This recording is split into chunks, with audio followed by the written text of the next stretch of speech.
Ici à Bruxelles, on a peu d'attirance, voire pas du tout, pour un Brexit sans accord. On devrait donc ressentir un certain soulagement au sein de l'Union européenne à l'écoute de la première ministre britannique Theresa May qui dit ne pas vouloir d'un tel scénario. Quelques instants après que Theresa May a annoncé son intention de travailler avec l'opposition britannique, le Parti travailliste, pour définir la marche à suivre. Le président du Conseil européen, Donald Tusk, a tweeté: même si, après la journée d'aujourd'hui, nous ne savons pas quel sera le résultat final, soyons patients. Mais la première ministre Theresa May a peu de temps pour présenter à l'Union européenne un nouveau projet de Brexit. Un sommet Brexit d'urgence est prévu mardi prochain ici à Bruxelles.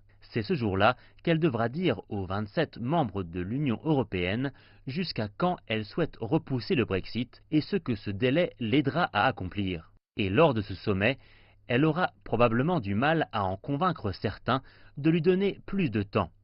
Mardi, le Premier ministre irlandais, Leo Varadkar, a rendu visite au président français Emmanuel Macron. Les deux dirigeants ont eu deux tons et deux messages complètement différents vis-à-vis de la Grande-Bretagne.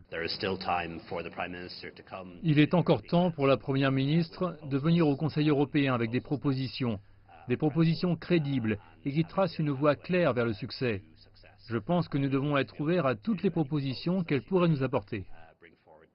Notre priorité, ce doit être le bon fonctionnement de l'Union européenne et du marché unique.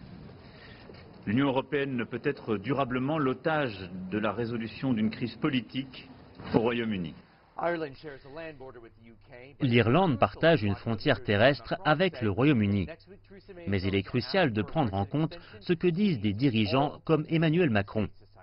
Si la semaine prochaine, Theresa May demande un retardement du Brexit, elle devra s'assurer que les 27 États de l'Union européenne l'acceptent, y compris évidemment la France. Quel que soit le plan que Theresa May choisira dans les prochains jours, elle ne devra pas seulement s'assurer le soutien du Parti travailliste britannique, mais aussi de toute l'Europe. La fin d'une nouvelle journée extraordinaire dans les politiques britanniques du Brexit. Après que Theresa May a rassemblé autour d'elle au 10 Downing Street tous ses principaux ministres pour une réunion du cabinet de plus de 7h30. Au terme de laquelle la Première ministre est sortie et parut suggérer que sa position s'assouplit sur le Brexit.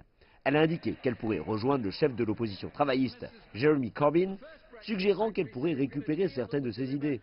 Elle pourrait y ajouter certaines motions indicatives qui ont échoué lamentablement plus tôt cette semaine. Puis bien évidemment, la Première ministre doit contacter l'Europe pour obtenir une extension. L'Union européenne, jusqu'à présent, a déclaré qu'il devrait avoir une forme de plan concret sur lequel le Parlement pourrait s'entendre afin d'obtenir leur appui. À l'heure actuelle, il n'y a qu'un embryon de plan. Et un problème futur pour Theresa May est que les indications venant de l'Europe sont les suivantes.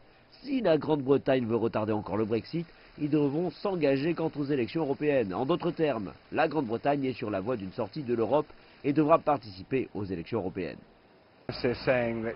Nous avons la Première ministre déclarant qu'elle a accepté son accord de retrait échouant au Parlement à 3 reprises et ses votes inducteurs qui ont échoué plus tôt cette semaine devant le Parlement. Et donc qu'il y a désormais le besoin de trouver quelque chose pour régler cette situation.